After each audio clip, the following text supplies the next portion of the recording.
Guys welcome back to my new video. म तपाईँको technical निर्माण र तपाईँहरू हेर्दै हुनुहुन्छ अहिले टेक्निकल निर्माण युट्युब च्यानल, यानि कि मलाई ब्लक स्टार 94 पनि भनिन्छ। त म तपाईँहरूलाई लिएर आइसकेँ न्यू भिडियो। आजको भिडियोमा हामी कुरा गर्नेछौँ नेपाल एकीकरणको बारेमा। Let's begin.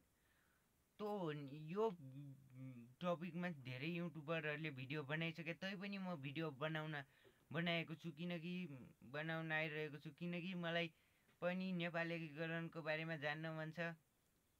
थाहा त छ तैपनि जान्न मन छ। तो लेट्स गो भिडियो। अनि तपाईँहरू आउनुभयो र अब लाइक सब्सक्राइब गर्नु होला। 13K लाइक 13K सब्सक्राइबको गोल राख्छु र म अब सिधै टपिकतर्फ पुग्छु। गोर्खाका राजा नरभूपाल शाह र शाहका छैठा छोरा पृथ्वीनारायण शाहले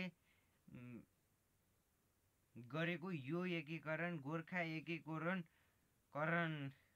राज्यको एकीकरणलाई नै हामी नेपाल एकीकरण भनिन्छौँ। र नेपाल एकीकरण भनेको के हो भन्दाखेरि, नेपाल एकीकरण भनेको चाहिँ नेपालमा त्यति बेला धेरै राज्य थिए, टुक्रिएर बसेका धेरै राज्य थिए, 2200 धेरै राज्यहरू थिए त्यति बेला नेपालबाट टुक्रिएर बसेका। र त्यति बेला नेपालले तिब्बतलाई धम्क्याएर त्यहाँको केही भूभाग लिन्थ्यो र त्यति बेला त्यो हिसाबले धेरै राज्यहरू थिए। र गोर्खाका राजा पृथ्वीनारायण शाहले पहिलो आक्रमण गर्छन् नुवाकोटमा, र नुवाकोटमा आक्रमण गरेपछि पहिलो आक्रमणमा उनले हार खान्छन्, किनकि उनलाई लागिरहेको थियो कि म जित्छु। उनले ओभर कन्फिडेन्टको भरमा जान्छन् र उनले त्यहाँ पनि हार खान्छन्। फेरि दोस्रो प्रयास गर्छन्। दोस्रोचोटिमा उनले फेरि अट्याक गर्छन्, त्यो पनि योजनासित, र योजना गरेपछि बापत उनले त्यहाँको वार जित्छन्। र त्यस पछाडि कीर्तिपुरमा केही नै नबुझी बिना पाइने हात हाल्छन्। र त्यस पछाडि त्यसको कारणले उनका सेनापति कालुबाडेले वीरगति प्राप्त गर्नु पर्यो। र त्यस पछाडि फेरि पृथ्वीनारायण शाहले दोस्रोचोटि आक्रमण गरे सकेनन्, र तेस्रोचोटि कीर्तिपुरमा आक्रमण गरिसकेपछि कीर्तिपुरलाई हत्याउन सफल भए। र कीर्तिपुरलाई जितेपछि मकवानपुर, कान्तिपुर, अनि पछाडि धादिङ, धेरै पर्वत जस्ता धेरै राज्यहरूलाई जितेर उनले फेरि काठमाडौँ उपत्यकालाई हत्याए। त्यस पछाडि नेपालको राजधानी काठमाडौँ बनाएर उनी दहचोकमै आफ्नो दरबार बनाएर बसेर त्यो दरबारको नाम आज नारायण हिटी दरबार पनि भनिन्छ। त्यो दरबारलाई तपाईँहरू केहीले चिन्नु नै भएको होला। र त्यहाँको वंश नाश चाहिँ भएको छैन। 240 वर्षको सम्म लाग्छ यार। कसरी वंश जोगाउँछन् यार राजाहरूले, कसरी? मेरो त छैन है गाइस, म राजा भए पो। र त्यस पछाडि उनले पश्चिमका चितवन र तिनी राज्यहरूमाथि आक्रमण गर्न थाल्छन्, र त्यो विशेष गर्दा उनका छोराछोरीले आक्रमण गर्न थाल्छन्।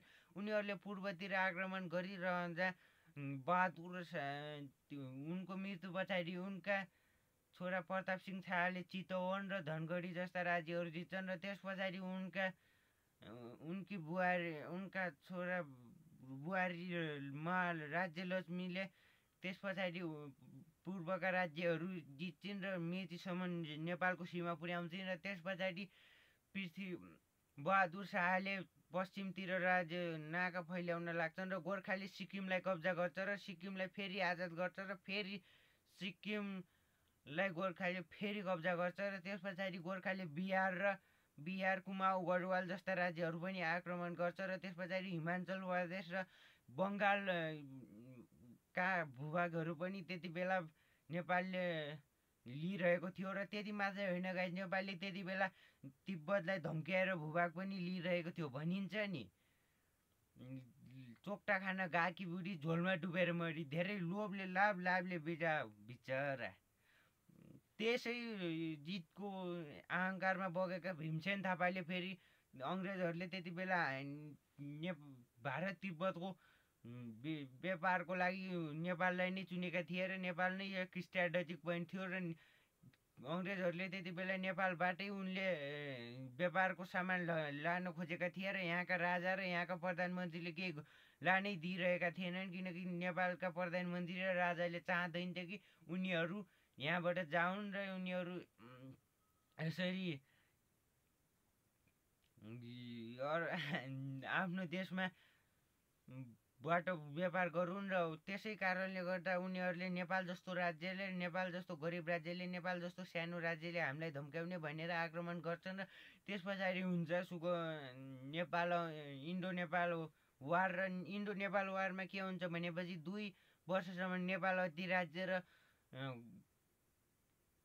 इस्ट इन्डिया कम्पनीसँग लडाइँ पर्छ र त्यो लडाइँमा करिब धेरै पर्छ र नेपालले त्यो लडाइँमा नेपालले 3 हिस्सामा ब्रिटिसलाई हराएर फ्याँकिदिन्छ र 2 हिस्सामा चाहिँ ब्रिटिसले नेपाललाई हराइदिन्छ र अनि पछि ब्रिटिसले त्यस पछाडि 1900 कतिमाथि विक्रम सम्वत 1900 कतिमाथि नेपाललाई धम्काएर त्यो भूभाग पनि लग्छ र सुगौली सन्धि नै त्यो इलिगल तरिकाले भएको थियो र त्यो हिसाबले भन्नुपर्दा नेपालले त्यो भाग पनि पाउनु पर्ने हो र त्यो नेपालले पाउनु पनि पर्छ र मैले भनिरहेको छु कि नेपालले त्यो भूभाग किन पाएको छैन र इन्डिया यहाँनिर दादागिरी गरिरह।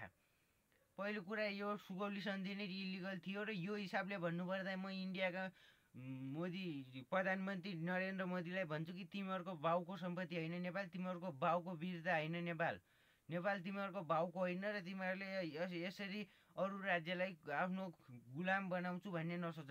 तिमीहरूको मालिक अङ्ग्रेज त हाम्रो अगाडि केही लागेन भनेपछि तिमी त के हो र, तिमी त हाम्रो अगाडि जाबा हो। तिमी न्युक्लियर वेपन र त्यो मिसाइलको भरमा हामीलाई आक्रमण गर्छौ भने हामी पनि कुनैदेखि डराउँदैनौँ।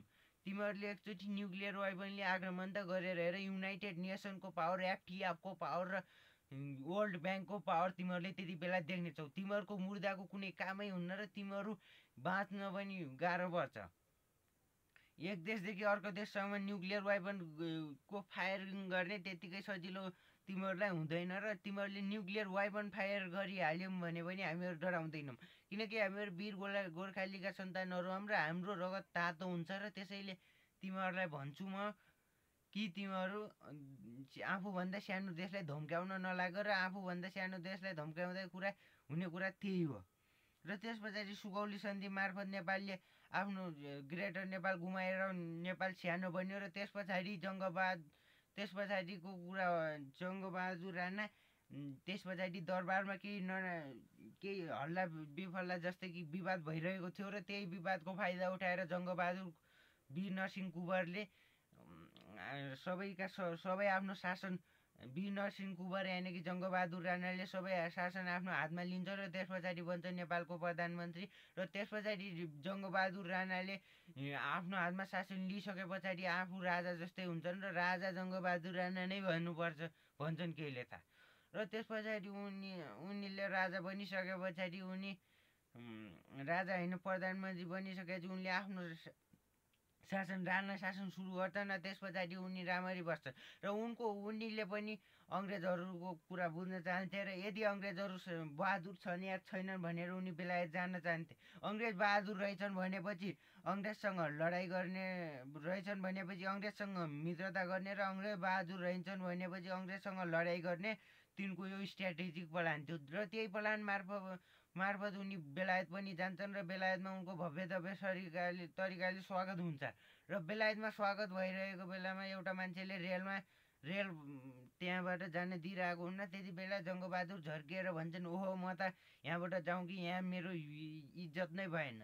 र त्यस पछाडि जङ्गबहादुर राणालाई त्यसले माफी पनि माग्छ र त्यस पछाडि त्यहाँ भव्य र सबै तरिकाले स्वागत हुन्छ। तिनी जङ्गबहादुर राणा त्यहाँ त्यत्रो घर त्यत्रो बग्गीहरू देखेर उनी छक्क पर्छन् र उनी भन्छन् कि ओहो यहाँका मान्छेले त कामै गर्दैनन्, यहाँ आराम रहेछ। र त्यस पछाडि उनले क्यासिनोमा अरब नेपाली रुपियाँ उडाउँछन् र सरकारको ढुकुटीको पैसा आफ्नो बाउको जस्तै गरेर उडाउँछन् र त्यस पछाडि उनी पछाडि धेरै राणा प्रधानमन्त्रीहरू बन्छन् र 1950 माथि Nepal India peace treaty, Nepal India friendship treaty हुन्छ र त्यसमाथि भनिन्छ कि नेपालले आफ्नो भूभाग लिन सकिन्छ र तर राणाहरूलाई आफ्नो शासन बचाउनु थियो। केही नभए नि 50 वर्ष 60 वर्ष कति थियो त्यति तिनीहरूको शासन त बच्न सक्थ्यो, किनकि उनीहरू यति डरपोक थिए कि उनीहरूलाई कुरै नगरौँ। यतिसम्म पनि डरपोक कुनै पनि सख्त र कुनै पनि व्यक्ति हुन सक्दैन कि जसले कि आफ्नो भूभाग त्याग्न सक्छ। र त्यस पछाडि राणाहरूले भूभाग त्यागिसकेपछि 2007मा राणा शासन हराउँछ र प्रजातन्त्रको स्थापना हुन्छ र प्रजातन्त्रको स्थापना भइसकेपछि बिपी कोइराला जस्ता व्यक्तिहरू प्रधानमन्त्री बन्छन् र त्यस पछाडि 2017माथि फेरि राजा महेन्द्रले सारा कु गरेर आफ्नो हातमा पावर लिन्छन् र त्यस पछाडि फेरि राजा महेन्द्र सत्तामा आउँछन् र राजा महेन्द्र सत्तामा आइसकेपछि राजा महेन्द्रले फेरि 2048मा फेरि आफ्नो साराको सारा ताकत पार्लिमेन्टलाई दिन्छन्। फेरि राजा वीरेन्द्रले पनि 2052सम्म आफ्नो हातमा ताकत लिन्छन् र फेरि राजा वीरेन्द्रले पनि आफ्नो बाउले जसरी गरेर पार्लिमेन्टलाई ताकत दिन्छन्। फेरि त्यस पछाडि ज्ञानेन्द्र आउँछन् र ज्ञानेन्द्रले पनि पार्लिमेन्टलाई सुरुमा त दिएका हुन्छन् र ज्ञानेन्द्रले पनि पार्लिमेन्टलाई ताकत दिइरहेका हुन्छन् र राष्ट्रमा ज्ञानेन्द्रले पनि कु गर्छन्। र त्यस्तो कुनै पनि राजा थिएन जो कि फुल पावरमा नहोस्, तर कोही राणाको कब्जामा थियो र कोही कुनै हालतमा थिए तर पनि उनीसँग पुरा पावर उनले लिएकै हुन्थे। र त्यस पछाडि आयो राजामा ज्ञानेन्द्रले आन्दोलनबाट दिक्क भएर उनले आफ्नो राजाबाट रिजाइन दिन्छन् र त्यस पछाडि राजा हट्छ र 243 वर्षको राजतन्त्र हटाएर गणतन्त्रको सुरुवात गरिन्छ। त्यस पछाडि 2062-63मा सुरुमा स्थानीय तहको निर्वाचन हुन्छ र त्यस पछाडि प्रतिनिधि सभा र प्रदेश सभाको निर्वाचन हुन्छ। त्यस पछाडि 2065 सालमा बसेको संसद मिटिङले राजतन्त्र फालिएको घोषणा गर्छ र 240 वर्षको राजतन्त्रको शाहवंशको राजतन्त्र फालेर गणतन्त्रको स्थापना गर्छ र त्यस पछाडि मुस्ताङका राजा पनि नर्मल मान्छे आम नागरिक बन्छन् र त्यस पछाडि पुरानै बाँदरको जस्तो हाल बन्छ र त्यस पछाडि के छ र तपाईँलाई थाहा नै छ त्यस पछाडिको कुरा। र आजको लागि यति नै। तपाईँहरूलाई भिडियो राम्रो लाग्यो भने लाइक गर्नु होला र तपाईँले यदि यो भिडियोमा के मलाई सुझाव दिन सक्नुहुन्छ र यदि मैले केही गलत बोलेको रहेछु भने कमेन्ट गर्नु होला र सब्सक्राइब गर्न नभन्नु होला। 13K लाइक र 13K सब्सक्राइब गर्नु होला र म अहिले केही दिन नआउन पनि सक्छु किनकि बिकज मेरो पढाइ छ, किनकि म आउन सक्दिनँ। र आजलाई यति नै। आज कुनै न कुनै मैले टाइम निकालेर भिडियो बनाएको हुँ र यति पनि मैले स्क्रिप्ट सोचेर बनेको हुँ र यहीँ देख्न सक्नुहुन्छ किताब काफी राखेको छु मैले। हेर्नुहोस्, यही हो स्क्रिप्टको काफी। यहीमा लेखेर मैले यहाँ राखेको थिएँ र मैले यहाँ राखेर कन्ठ गरेको थिएँ। त्यसरी स्क्रिप्ट कन्ठ गर्नुपर्छ र लाइक सब्सक्राइब गरिदिनु होला। बाई।